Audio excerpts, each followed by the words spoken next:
Hello, so I am going to demonstrate how to mix your Tirz.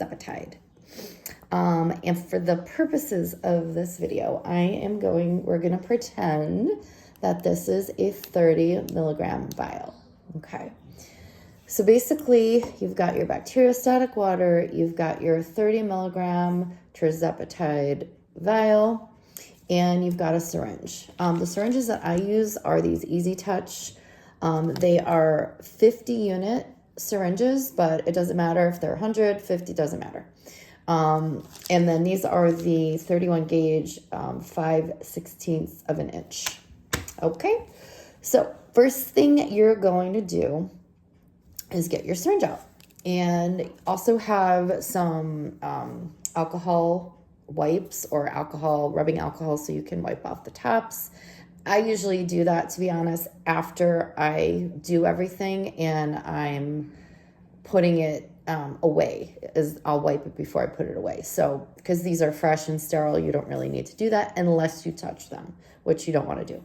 So, the inner seal. So, okay, so first thing you're going to do is you're going to open your bottle of terzepatide powder. We're going to pretend there's that tiny bit of powder in the bottom. So you're going to take off this lid and you're going to save it because you are going to put it back on the top, and I'll show you why in a second. Same thing with your bacteriostatic water. You're going to open it and you're going to put your little top aside, okay? Sorry, my camera, I had to do it this way because it was the only way to be able to kind of see this. You know, though, I really should do this from the other side. Yeah, whatever, it's fine. Okay, you're going to take the bottom of the syringe off. You're going to take the top of the syringe off. So for the purposes, again, of the video, 30 milligram vial. And I know, Kara, you're doing 5 milligram doses. So regardless of what your dose is, all you're going to do is take your dose and you're going to divide it equally by sorry, my cat.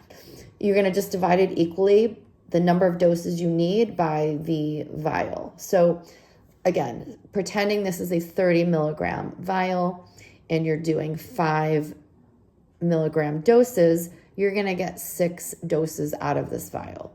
Now, if you were doing a 2.5 milligram shot, you're going to get a whole lot of doses, and I wouldn't really recommend using a 30 milligram vial because technically you don't really want to go past 30 days with the mixed reconstituted solution because it will lose its efficacy after a certain period of time. Now, I've not proven that or tested that, but from what I've read on the forums and stuff, you don't really want to go past 30 days.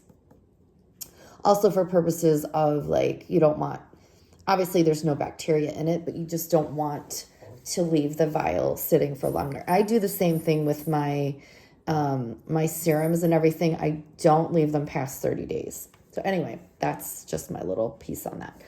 So for this one, we're going to mix 60 units into this vial because then it's easily divisible by 6, right? So we're going to put 60 units in here, and then each dose is going to just be 10 units, right? Because you're going to be getting you're going to be doing 5 milligrams each. And if we multiply that by 60 or divide that by 60, that's going to be 5 milligrams each. I know it's very confusing. I'm not good with math, but this is the correct amount. So again, we're going to do 60 units. So because my syringe only goes up to 50, I'm going to draw that all the way up. And basically what you want to do in order to get the liquid out, you have to put air in. So you're going to take the syringe right into the top of your bacteriostatic water before you tilt it over. You're just going to do it right in the top slowly. And you're going to push that air into the bottle. Okay? Then you're going to take it, you're going to turn it the other way around, and you're going to proceed to pull out exactly 50 units of bacteriostatic water. Okay? Just do it slowly. Pull the plunger back very slowly. And I like to go a little bit past the 50 in case there's some air bubble bubbles that come with it, which there usually are, okay? So then you pull that out. And then what you'll do is you'll give it a couple flicks just to make sure any air bubbles that you do have, I don't know if you can see that, there's a little air bubble at the top. So you're gonna push that up, and then you're gonna bring your plunger back up to the 50, okay? Because you only want 50 units. Next thing you're gonna do is you're gonna put that right in the middle, right there where that little kind of bullseye is, right? You're gonna go right in the middle, and you're gonna push that in. Now, normally these little vials are already pressurized. So what you'll see happen is you'll see your little plunger start to go down. So because this is an old vial, it's not pressurized, but regardless, if it doesn't go down, you just push it very, very slowly down. Okay, so you'll see that go down, down, down, down, and that'll all go into your vial. Okay. So then once you get those 50 units injected in, or not injected, but put into the vial, you're going to keep that needle in there, and you're going to pull out 10 units of air. And again, you can go a little bit past because it's not going to matter at this point. Pull out 10 units of air because you want to repressurize that. Anytime you're putting liquid in, again, you want to pull air out. So we're going to take that air and we're going to push it into our bottle of bacteriostatic water. Okay, push that down, turn it around, and pull out exactly 10 units of bacteriostatic water.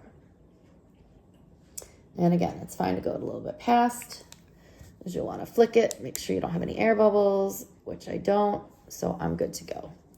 So then you're going to push this back into your bottle of terzepatide, slowly, very slowly, okay?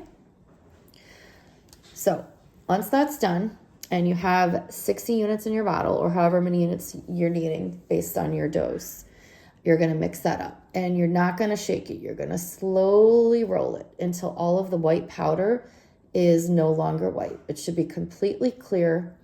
And if there's any powder residue on the top here, you want to just make sure you swirl it all around. You can go like this, you can go, whatever. Just be cognizant that before you do anything else, you make sure you wipe the top part off. You're going to mix it up and all around and all that. Okay, so that part is done. We're going to pretend that we take a little bit of alcohol. Before we do anything else, you're going to wipe it off, and then you're going to be good to go.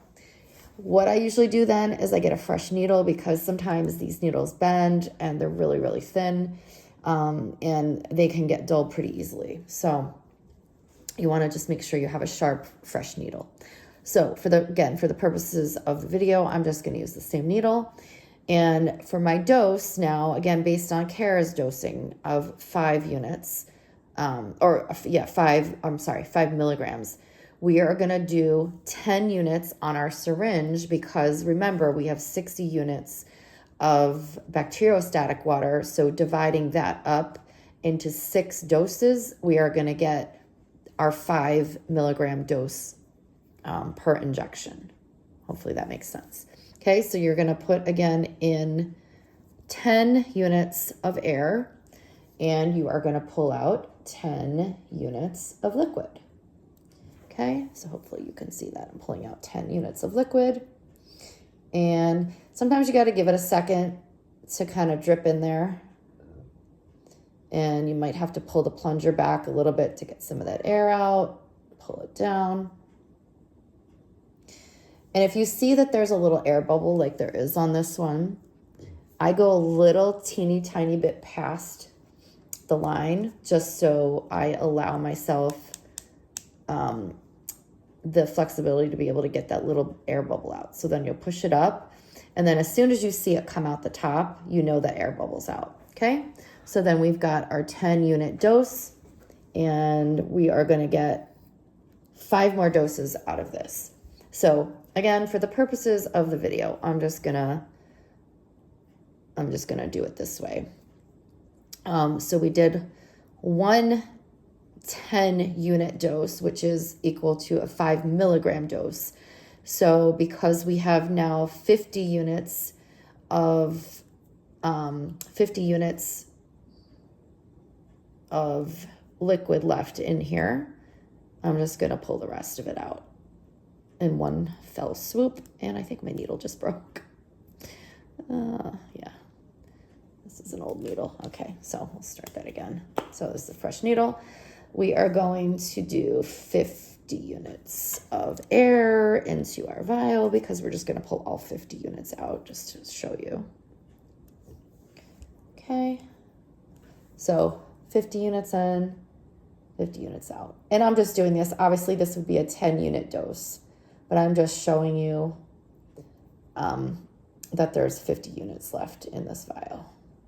Okay, so once you pull that all out, that should be 50 units.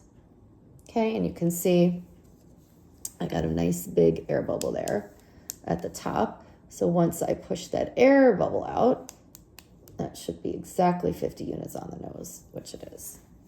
Okay, so you can see that. So again, this would technically be 10 units, 10 units, 10 units, 10 units, 10 units. So this is 5 doses that I just pulled up here, but obviously you would just inject 10 units per week. So this is just like what you would need for 5 weeks, but you would not obviously inject 50 units. You would only inject 10 units per dose. Okay. So that is basically it. Once you're done, obviously you throw your needle out. You can use a sharps container. I just use a big can that has like a lid on it from some freeze-dried vegetables that I had. But you can use any type of container or anything like an empty box. Some people use shoebox and they'll tape it up, or a sharps container works just as good. Discard your needle. So then the last step, what you want to do is you want to take, we'll just say for the purposes of the video again, you're going to pretend this is a fresh thing of like an alcohol wipe. You're going to wipe the top of your bacteriostatic water off. You're also going to wipe off the top of your little round lid. You're going to put that on there. You're going to put that aside. You're going to wipe off the top of your terzepatide, and you're going to wipe off the top of your little round thing that you saved. Okay, and you're going to put that right back on there. What I like to do is I then like to take, because again, you want to make sure that it is sealed tight, and you don't want to have to, you don't want anything getting in there. So what I like to do is I like to just take a piece of plastic wrap. I wrap that nice and tight, seal it up, and then I wrap that in a napkin. And I put that in a little baggie, like a Ziploc bag. And then what I do is I just take a little, like a Post-it note, and I write down how much bacteriostatic water I injected, just so I know exactly how many doses I have. Like I'll just write down 60 units of backwater, 5 milligram dose at 10 units each, right? So then that obviously equates to 60 units. So I'll just write that down so I can keep track of it. And then for the bacteriostatic water, I kind of do the same thing, except I use a piece of, I just put a piece of like clear packing tape over the lid, just to keep that sealed, because this thing doesn't stay on very well. And they also say bacteriostatic water, no more than 30 days. So unfortunately, because it's such a large bottle, a lot of it does go to waste. So I probably will look for smaller bottles, even though they're really inexpensive. I just hate wasting them. So like if you can find, I think some places sell 10 milliliter bacteriostatic water, some sell 20, because you're not going to use all this. There's just no, there's no way, right? You're not going to use all that. So hopefully that helps. Hopefully that explains it. If you want me to go through different, mixing different dosages with different vial sizes, I can do that. I can show you how to mix a 10 milligram vial. Actually, that's very straightforward. So if you have a 10 milligram vial like I have here, and you are doing a 2.5 milligram dose, it's super, super easy. For that, a 2.5 milligram dose, basically you're just going to mix in, what did I do for mine? I think I mixed in 40 units. Yeah, I did 40 units, and then I just divided that by 4, and I did, for my 2.5 milligram dose, I just did 10 units. Again, it's all about how much bacteriostatic water, because if you have a 10 milligram vial, this is only going to be good. This is going to be good for exactly 4 doses at 2.5 milligrams each. So as long as you're dividing this in 4, it doesn't matter how much liquid you put in. So again, if you put in 40 units of liquid, you're going to just do a 10 unit dose. So that would be your 4 doses for the 1 month. If you put in 60 units, for example, then again, you just divide that by 4, and you would just do 20 units, which for me, it's just easier. I'm sorry, not 20 units. If you do 60, you're just going to divide that by 4. Oh, that'll be 15 units each, right? So yeah, 15 units. See, I'm so bad at math. Whatever you do, just divide it by 4, right? Because you want to get your dose exactly. For each dose, you want to just divide it by the number of units you're putting in. Like you could even do, putting in 10 units would be really hard because it'd be so small. You'd have to count each little quarter unit on here, which is virtually impossible to do. So yeah, so hopefully that explains it. Hopefully that helps. Hopefully I didn't confuse things further. But again, if you want me to calculate any different kind of dose or any different kind of milligrams of tirzepatide, I would be happy to do that. But let me know.